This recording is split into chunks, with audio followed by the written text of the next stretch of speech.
একদিন এক কৃষকের বাড়িতে একজন অতিথি এসেছিলেন। যখন সেই অতিথি কৃষকের বাড়িতে পৌঁছলেন তখন ওই কৃষক বাড়িতে ছিলেন না, খেতে মানে জমিতে কাজ করছিলেন। অতিথি ওই কৃষকের বাড়িতে অপেক্ষা করতে লাগলেন। কিছুক্ষণ পরে ওই কৃষক এবং তার পালিত কুকুর বাড়িতে এলো। অতিথি ওই কুকুর এবং কৃষককে দেখলেন এবং জিজ্ঞেস করলেন, তোমরা দুজন তো একই রাস্তা দিয়ে এসেছো, কিন্তু তোমার কুকুর তো হাঁপাচ্ছে আর তুমি তো একদম ঠিকঠাক আছো। তখন কৃষক অতিথিকে বললেন যে আমরা দুজন একই রাস্তা দিয়ে তো এসেছি, কিন্তু আমি সোজা বাড়িতে এসেছি আর আমার কুকুরটা রাস্তায় অন্য কুকুর দেখলেই তার পেছনে দৌড়তো, তারপর আমার কাছে আবার ফিরে আসতো, তারপর আবার কোনো কুকুর দেখলে আবার দৌড়তো তার পেছনে। এমন করতে করতে সে আমার সাথে একই সাথে বাড়িতে ঢুকলো। রাস্তায় এমন করছিল বলেই এখন হাঁপানো অবস্থা হয়েছে আমার কুকুরটার। দেখুন, এই গল্পটা হয়তো ইন্টারেস্টিং লাগেনি আপনার, কিন্তু এই গল্পটার মধ্যে যে শিক্ষাটা আছে তা জীবনের পক্ষে অতি গুরুত্বপূর্ণ।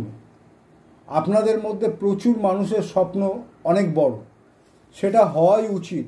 তাই আপনার স্বপ্নের লক্ষ্যে, যেমন করে গল্পের ওই কুকুরটার সাথে রাস্তায় অনেক কুকুরের দেখা হয়েছিল, যার ফলে কুকুরটা তাদের পেছনে দৌড়ে পরিশ্রান্ত হয়ে পড়েছিল, তেমনি আপনার স্বপ্নের লক্ষ্যে পৌঁছানোর রাস্তায় ওই কুকুরগুলোর মতো অনেক মানুষ পেয়ে যাবেন। এমন সময় আপনাদের কাছে দুটো অপশান থাকবে। এক, ওই কুকুরটার মতো আপনিও কি উল্টোপাল্টা লোকজনের পেছনে দৌড়াবেন, নিজের ফোকাস নষ্ট করবেন, ওইসব মানুষদের পেছনে সময় অপচয় করবেন, নাকি ওই কৃষকের মতো লক্ষ্য স্থির রেখে সিধে রাস্তায় চলতে থাকবেন। কৃষকের লক্ষ্য ছিল সোজা বাড়িতে পৌঁছানো, তেমনি আপনি সোজা আপনার লক্ষ্যে পৌঁছান, বাকিরা থেকে যাক পেছনে মাঝ রাস্তায়।